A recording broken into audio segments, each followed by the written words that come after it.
हम लोग पार्टनरशिप में आगे बढ़ते हैं। रेंट पेड, यहाँ पर रेंट की बात करते हैं। रेंट टू किसको देना है? पार्टनर को। हम लोगों ने बार बार चर्चा किया है कि पार्टनर को किस हैसियत में मिल रहा, तो रेंट इसको क्यों दिया जाएगा? उसने अपनी कोई बिल्डिंग किराए पर दी होगी। तो जब रेंट का पेमेंट होता है तो हम एंट्री क्या करते हैं? Rent account debit to cash या बैंक। ठीक है, मान लीजिए 10,000 रुपये है। इस तरीके की एंट्री हम पहले करते थे और यही एंट्री हम अब भी करेंगे, कोई डिफरेंस नहीं रखना है। ठीक है। अच्छा, एक और एंट्री क्या होगा? मान लीजिए क्वेश्चन लिखा था कि 31 मार्च को रेंट ड्यू है ₹20,000। 31 मार्च को 20,000 रुपये का रेंट ड्यू है, तो एंट्री क्या करते थे? हाँ, रेंट अकाउंट डेबिट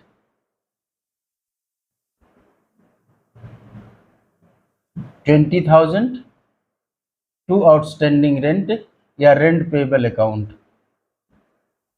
ठीक है, कोई डाउट है क्या? तो बोलो, नहीं डाउट है तो।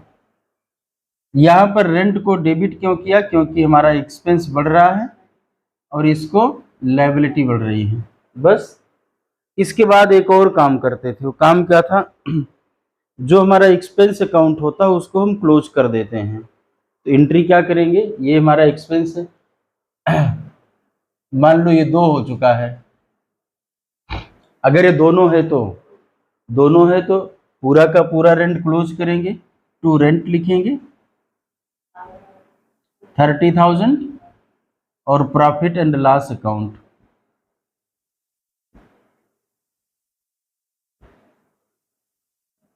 ठीक, कोई डाउट? ये हमारा रेंट का है। इसी तरीके से हम एक और बात करते हैं, मैनेजर्स कमीशन की बात करते हैं।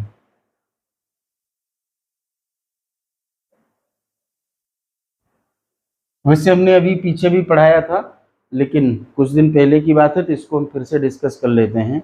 अभी सिर्फ मैं एंट्री करा देता हूँ, आगे जब क्वेश्चन आएगा तो वहां पर हम लोग उसको कवर कर लेंगे कैसे कैलकुलेट करते हैं। तो अगर मैनेजर साहब का कमीशन आ रहा है, कितना ले लें बताइए? 25,000। इसकी एंट्री कैसे करते हैं? Manager commission account debit to bank है 25,000। क्या मैंने एंट्री सही किया है या कुछ गलत है? वही इंस्टीट्यूट का स्लोगन, यह है सुप्तेश जागृत। हो सकता है इस चक्कर में हमसे कुछ गलती हो गई हो, तो अगर इस चक्कर में गलती होती है तो जानबूझकर करी जाती है। अब एक बात बताना हमको, ये जो लिखा है अभी हम इसको लिखा रहने देते हैं, हम कुछ चर्चा करेंगे।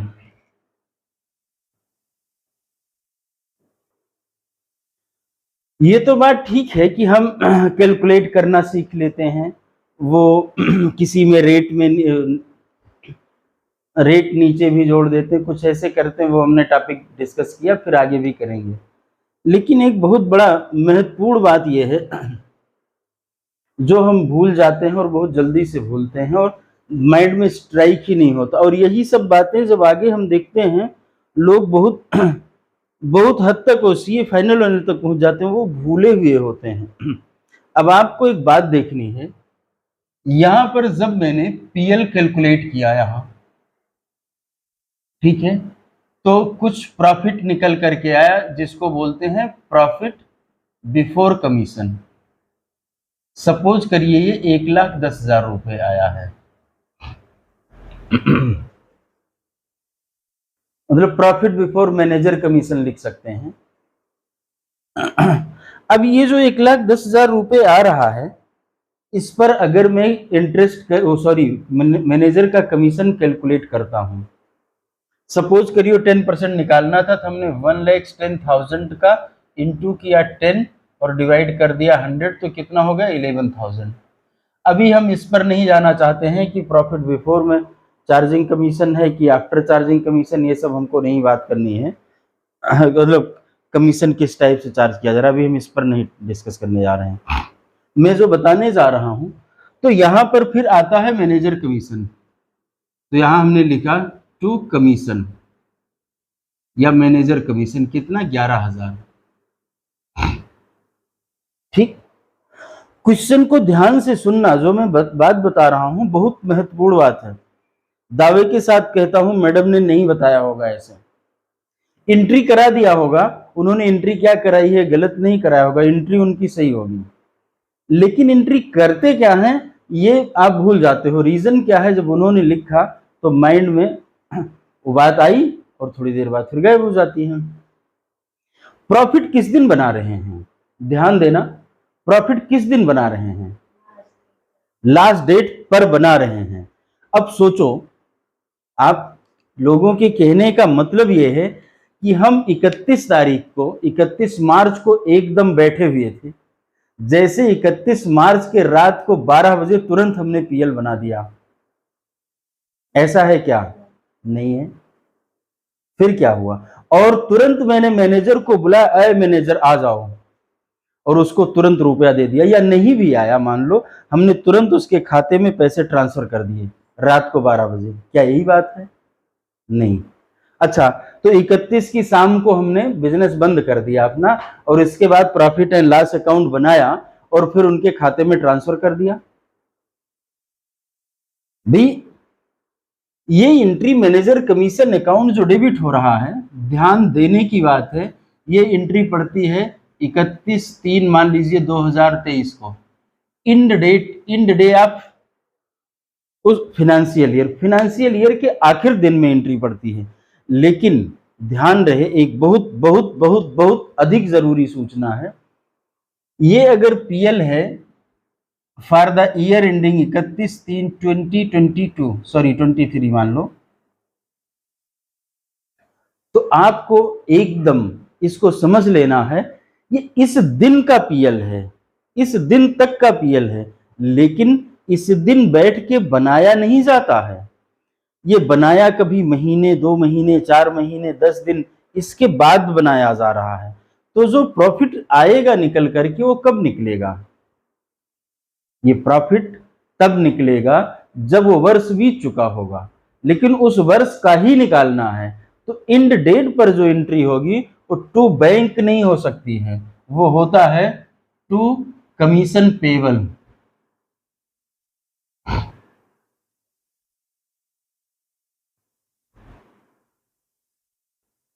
बात समझ में आई ना?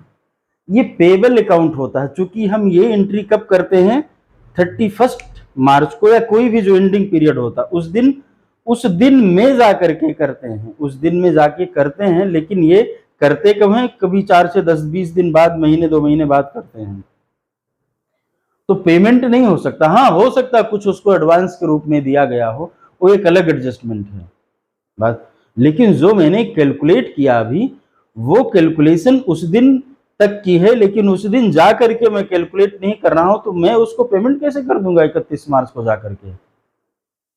मुझे ले तो इसी दिन जाना है, अगर इसी दिन जाना तो एंट्री से इस दिन करनी पड़ेगी, तो टू बैंक कैसे लिख दें? क्या उस दिन मेरी एसेट घट जाएगी? जी नहीं, ये कमीशन पेबल पड़ जाएगा, और जब मैं इसे पेमेंट करूंगा तो एंट्री करूंगा commission payable account debit 25,000 to bank. यही सब छोटी छोटी बातें आगे आपको बहुत मजबूत बना देती हैं, और यही बातें जब हम रट के जाते हैं तो फिर होता क्या है, जब पूछा गया किसी कंपटीशन में क्लीन बोल्ड, मन करेगा क्लास में पूछ करके टीचर से देख लेना। मैं बगल वाले से पूछने की बात नहीं करता हूं, मेरी हर बात ये होती है कि आप टीचर से पूछ के चेक करना। अगर टेस्ट भी करो तो टीचर का करो ना, बच्चों का बगल वाले से क्या, वो भी तो आपके जैसा ही बच्चा है। बात समझ में आ रही ना? तभी पता चलता है कि टीचर ने बीकॉम, एमकॉम, 12th ये सब तो किया ही होगा, साथ में कुछ पीएचडी, बीएड सब करके आए हुए होते हैं। तब तुम्हें ये पता चलेगा कि ये जो बात बताई जा रही है, ये तुम्हें छोटी लगती होगी लेकिन ये बड़ी बात है। मैं ऐसे जानबूझ करके लिखता हूँ। क्यों? उससे माइंड में बात आती है कि अच्छा ये ऐसे होता है। नहीं तो मैंने कहा बात निकल गई, आई गई हो गई। क्लियर है या संदेह है? तो मैंने यहाँ पर रेंट टू पार्टनर और क्या कहते हैं मैनेजर कमीशन पर डिस्कशन कर लिया। देखिए अगर एक आध इलस्ट्रेशन मिल जाए तो भी कर लेते हैं बेटा, इसको रब करें।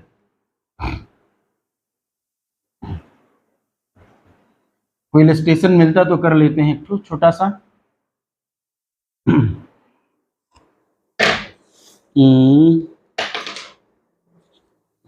है एक illustration number 8। Arun and Raman are partner sharing profit and losses equally. देखो मैंने पिछले बार जब पिछली क्लास में पढ़ा रहा तो मैंने सब नाम लिखा फटाफट, लेकिन अब मैं कह रहा हूं मैं ऐसे नहीं लिखने वाला, मैं पूरा पढ़ लूंगा तब लिखूंगा। Raman has given his property on rent. किसने दिया है? रमन ने अपनी प्रॉपर्टी किराए पर दिया है।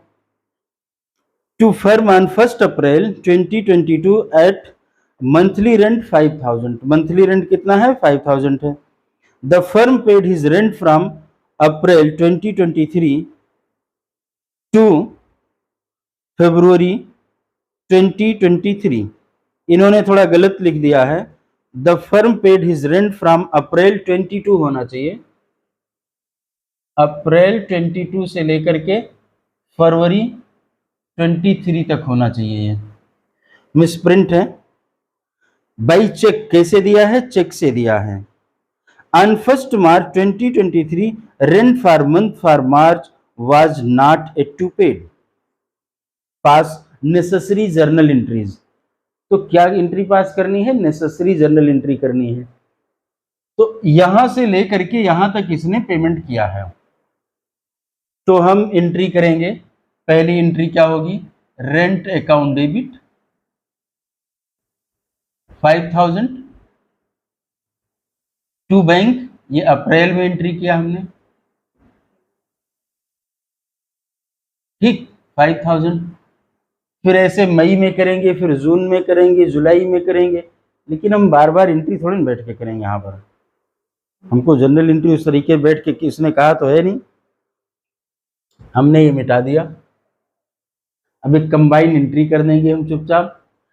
यहाँ पर लिख सकते हैं हम अप्रैल टू फरवरी। अब 11 से बड़े हो चुके हैं ना, 12th में आ चुके हैं, तो कुछ तो स्मार्ट कर ही सकते हैं। यहाँ पर 11 महीने का किराया 55,000 होता है, 55,000 कर दिया हमने। At to paid rent for the month of March, तो वहां पर क्या लिख देंगे? बोलो, rent account debit 5000 to rent payable 5000। एक और एंट्री पास करते हैं, वो क्या होती है? क्लोजिंग की। भाई 31 मार्च को हम क्लोजिंग की भी तो एंट्री करेंगे ना। ये हमारी मार्च की एंट्री थी, ये मान लो 31 3 को है और ये भी 31 3 को। क्या करेंगे? इन दोनों को क्लोज कर देंगे। दोनों क्या मतलब? रेंट अकाउंट को कितना? 60,000 डेबिट क्या करेंगे? Profit and loss account should be debited by 60,000। कुछ डाउट है? कुछ मुश्किल दिख रहा क्या? बहुत ही आसान है, लेकिन कब? जब आपको एक पहला चैप्टर अच्छे से आता है। और अगर पहले आपने एडजस्टमेंट कैपिटल अकाउंट पढ़ा है क्लास में क्या? नहीं ना, एडजस्टमेंट पहले पढ़ रही हैं। हो गया कल्याण, ठीक है ना, एडजस्टमेंट बाद में पढ़ी जाती है। तो हम तो यही काम कर रहे हैं, जूता पहले पहन लिया और मोजा बाद में पहनने का प्रयास कर रहे हैं, तो फिर तो दिक्कत होनी तय है, मोजा फट जाएगा, ठीक है। या फिर से जूता निकालेंगे, फिर मोजा पहनेंगे, फिर जूता पहनेंगे, मतलब वो आगे से फिर पीछे क्रम में हम जाते रहेंगे। और जो एडजस्टमेंट कराया है, एडजस्टमेंट थोड़ा मुश्किल नहीं होता, अगर लॉजिक क्लियर नहीं तो होता नहीं है। तो पहले लॉजिक क्लियर कर। अभी तक कोई चीज मुश्किल दिखी? कुछ नहीं है। मैंने बताया था शुरुआत में 11th की क्लास में, क्या बताया था? अकाउंटिंग इक्वेशन आना चाहिए, उससे मुझे ट्रांजैक्शन के इंक्रीज डिक्रीज होने का पता चलता, मतलब उन 7 आइटम्स के इंक्रीज डिक्रीज होने का। फिर इसके बाद क्या आती है? Journal entry.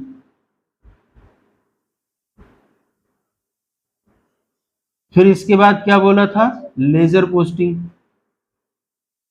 इसके बाद क्या बोला था? ट्रायल बना लिया आपने। इसके बाद क्या बोला था? बैलेंस शीट, मतलब फाइनल अकाउंट, फाइनेंशियल स्टेटमेंट। इसके अलावा क्या है? कुछ नहीं मिला होगा, कुछ मिलेगा भी नहीं। ठीक है, सीए फाइनल में जाकर के थोड़ा रिपोर्टिंग वगैरह होगी, उसके पहले तो कुछ नहीं है। तो वो तो हमारी आदत पड़ जाएगी तब तक। और अगर हमें अच्छे से आता होगा, और रिपोर्टिंग के कुछ पार्ट तो हम 12th में फाइनेंशियल स्टेटमेंट जो एक बुक है आपकी ना, उससे भी पढ़ेंगे, तो कुछ उसमें बहुत मुश्किल का काम नहीं है। और ये जो हमने आपको बताया था accounting equation, accounting equation is a chapter of recognition, ये रिकॉग्नाइज करते हैं हम अपने ट्रांजैक्शन और इवेंट को रिकॉग्नाइज करते हैं, क्या इंक्रीज हो रहा है, क्या डिक्रीज हो रहा है। ठीक है, तो ये अभी तक जो मैंने बताया था, अगर कहीं वो क्लैश कर रहा है रूल तो आप बताएं, और मुझे लगता नहीं कहीं क्लैश करेगा। लगता क्या, अभी तक किया नहीं तो कभी नहीं करेगा, पिछले 17 साल से नहीं किया है। तो अगर इसमें कहीं डाउट है तो सवाल पूछिए, नहीं तो फिर इतना तैयार करिए। फिर मिलते हैं अगली क्लास में। Tata bye bye.